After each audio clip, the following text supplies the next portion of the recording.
வணக்கம் நண்பர்களே, எப்படி இருக்கிறீங்க? எனக்கு எலி மருந்து வாங்கி வச்சிருக்கிறவர், எனக்கு வேலை இல்லைன்னு சொன்னவர், எல்லாத்துக்கும் ஒரு பெரிய ஹாய். நம்ம நினைக்கிறது நடக்கிறது வேற வேறையா இருக்குது இல்லைங்களா? அதுபோக அப்பியரன்ஸ் வந்து ரொம்ப டிசப்டிவ். எப்படி வேணா இருக்கும். ஒருத்தர் பார்க்கறதுக்கும் அவன் பண்ணுறதுக்கும் நிறைய வித்தியாசம் இருக்கும். நிறைய பேர் கோட் சூட் போட்டு இருக்கிறவங்க வந்து பிச்சைக்காரனாக இருக்கிறான். இந்த என்ன மாதிரி இருக்கிறவங்க கொஞ்சம் நல்லபடியாக ஏதோ எங்களுக்கு தெரிஞ்ச அளவுக்கு வேலை பார்த்து சம்பாதிக்கணும். ஸோ உங்கள் கமெண்ட்டுகளுக்கு அத்தனைக்கும் ரொம்ப நன்றி. அவங்க கெட்டவங்களாம் விட்டுருங்க. அது ஒரு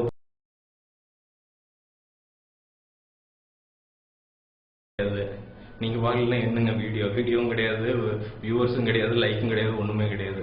ஸோ ரொம்ப நன்றி. இந்த வீடியோ எதுக்கு பண்ணோம்னா, பாதி பேர் வந்து எப்படின்னா நம்ம வந்து ரொம்ப ஓவர் ரியாக்ட் பண்ணிடுறோம். ஒரு பெரிய பிரச்சனை. ஸோ அஜித்தை பற்றியான என்னுடைய வியூஸ் வந்து சிலதெல்லாம் கிளியர் பண்ணி ஆகணுங்கிறது என்னோட கம்பல்சரியாக பண்ணி ஆகணும் அப்படிங்கிறது வந்து அவசியம் கிடையாது. ஆனால் நான் என்ன மனசார நினைக்கிறேன்னு சொல்கிறதுக்கு எனக்கு ரைட்ஸ் இருக்கு இல்லையா? அதில் என்ன தப்பு இருக்குது சொல்லுங்க. எனக்கு தெரிஞ்ச வரைக்கும் அஜித் வந்து ஒரு பொழைக்க தெரியாத மனுஷன். ஏன் அப்படி சொல்கிறேன்னா, பொழைக்க தெரிஞ்சிருந்துச்சுன்னா, மற்ற மாதிரி சுயநலமாக டெக்னிக்காக பொழைக்க தெரிஞ்சிருந்துச்சுன்னா அவர்கிட்ட நேரம் ஒரு 5000 கோடி ரூபாய்க்கு சொத்து இருந்திருக்கும். குறைஞ்சது 5000 கோடி ரூபாய்க்கு சொத்து இருக்கும். ஏன்னா இப்போ இருக்கிற நடிகர்கள் 2011 தான் அவங்களுக்கு பிஸ்னஸ் மாடல்னால் என்னென்னே தெரியுது. பின்னாடி யாராவது வச்சுக்கணும், ரெடி பண்ணணும். அதாவது பிஸ்னஸ் வைஸ் செலவு. நான் இங்கிலீஷ் மேக்ஸிமுக்கெல்லாம் பேட்டி கொடுக்குறது பார்த்துருக்குறேன்.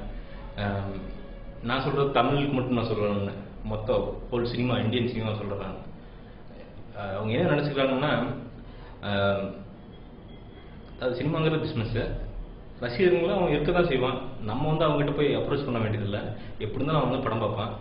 நம்ம இன்வெஸ்ட்மெண்ட் பண்ணி நம்ம அப்படி பெரிய லெவலில் போயிட்டு ஒரு ரேஞ்சுக்கு இருக்கணும் அப்படின்னு நினைக்கிற நிறைய நடிகர்கள் இருக்கிறப்போ, இவர் எப்படின்னா இப்போ இல்லை, ஒரு 10-12 வருஷத்துக்கு முன்னாடியே வாலி எப்போ வந்திருக்கு. என்னைக்கு யார் படம் வந்தாலும் ஓரளவு ஃபிட்டாக இருந்தாலும் காரு, ஃப்ளாட்டு, இவர் வாங்கி தந்த ஃப்ளாட்டை வந்து இவர் சொந்தமாக வச்சுருந்தாலே இவருக்கு இன்னொரு 200 கோடி ரூபாய்க்கு சொத்து இருந்திருக்கும். அவ்வளோ ஃப்ளாட் வாங்கி தந்திருக்காரு. இவர் வளர்த்து விட்ட ஆட்களும் அப்படி தான். எஸ்.ஏ. சூர்யாலாம் நான் இன்றைக்கும் நிறைய பார்க்குறேன். எஸ்.ஏ. சூர்யா வந்து அஜித் பற்றி பேச ஆரம்பித்தாலே அவருக்கு வந்து ஒரு மாதிரி நடுங்க ஆரம்பிச்சிடும். ஏன்னா லிட்டரலாக வந்து அஜித் வந்து ஒன்றும் இல்லாதவனை பெருசாக்கி விட்டது வந்து, அதாவதுங்க ஒரு அளவுக்கு இருக்கிறவங்க பெருசாக்குறது வந்து நார்மல் பர்சன். ஒன்றும் இல்லாதவனை பெருசாக்குறதுங்கிறது வந்து ஒன்று கடவுள், இன்னொன்று பெரிய ரொம்ப தெளிவாக இருக்கிற மனசு சுத்தமாக இருக்கிற ஆட்கள். ஸோ அந்த விதத்தில் வந்து அஜித் வந்து ஒரு இடம் நிச்சயமாக இருக்கும். உங்களுக்கு சும்மா நினச்சிக்காதீங்க நான் வந்து மொட்டையாக ரிவ்யூ மட்டும்தான் எனக்கு தெரியும் அப்படின்ட்டு.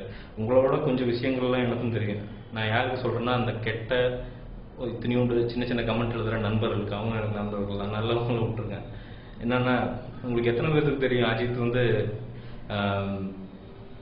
அட்டகாசன் ஷூட்டிங்க்கு போயிருந்தாங்க. போய் ஃப்ளைட்டு வந்து பார்த்திங்கன்னா ஒரு லோக்கல் ஃப்ளைட்டு, பூஜைலாம் போனதுப்போ கீழே அந்த ஃப்ளைட்டு கீழே ஓட்ட கால் விட்டால் கீழே போயிடும். இது பொய்ன்னு நினைக்கிறீங்க, பட் நியூஸ் பேப்பரில் இதெல்லாம் ரெஃபர் பண்ணி பாருங்கள். ஸோ அப்படி இருக்கிறப்போ திரும்பி வர்றது வந்து அந்த ஃப்ளைட்டில் ஏற மாட்டோம் அப்படின்னு சொல்லிட்டாங்க. சாதாரண நடிகர்னு இல்லைங்க, சாதாரண ஒரு மனுஷனாகவே இருக்கட்டும், எவனுமே ஒரு 1 லட்ச ரூபாய்க்கு மேலே ஒருத்தன் நம்பி வந்து தர்றது வந்து ரொம்ப யோசிப்பான். அது வந்து இப்போ யோசிக்கிறாங்க 2011. அப்போ அட்டகாசம்லாம் வந்து இன்னொரு 2-3-4 வருஷத்துக்கு முன்னாடி. ஸோ அப்போது ஒரு 16 லட்ச ரூபாய் நினைக்கிறேன். 16 லட்ச ரூபாய்க்கு டிக்கெட் எடுத்த மொத்த பேர்த்தையும் வந்து அங்கிருந்து இங்கே இந்தியாவுக்கு வர்றதுக்கு வந்து அவர் சொந்த செலவில் கூப்பிட்டு வந்தார். இன்னொன்று, நடிகருங்கிறவங்க வந்து நடிகை தான் செய்யணும் அப்படின்ட்டு ஒரு இதே வந்து உடச்செறிஞ்ச ஒரு முதல் மனுஷன்.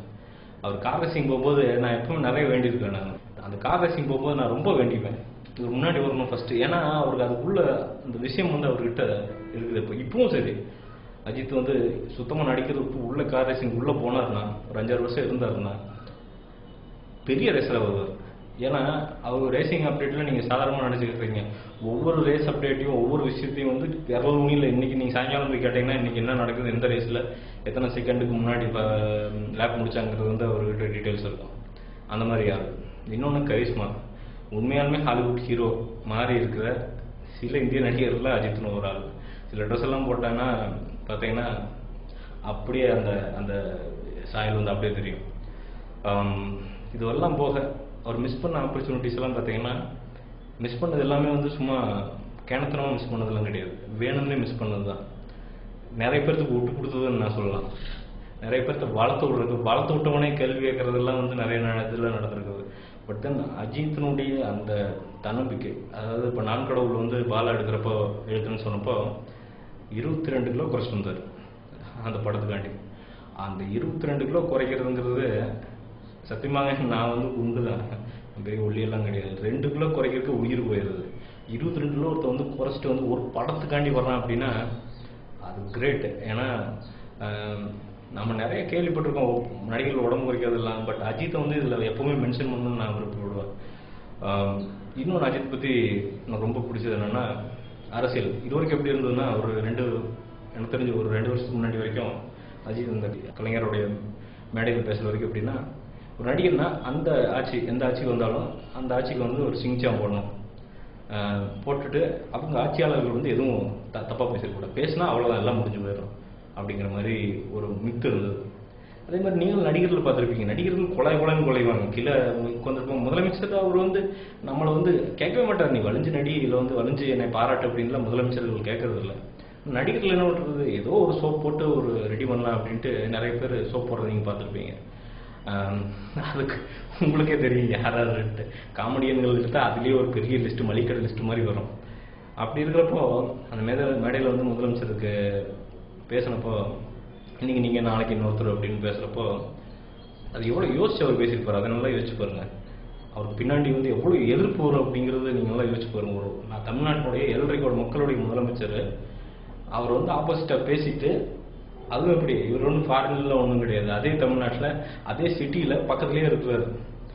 அவர் கருணாநிதி அவர்கள், கலைஞர் அவர்கள் கோபாலபுரத்தில் இருக்காரு, இவர் திருவான்மையூர் இருக்காரு. யோசிச்சு பாருங்க.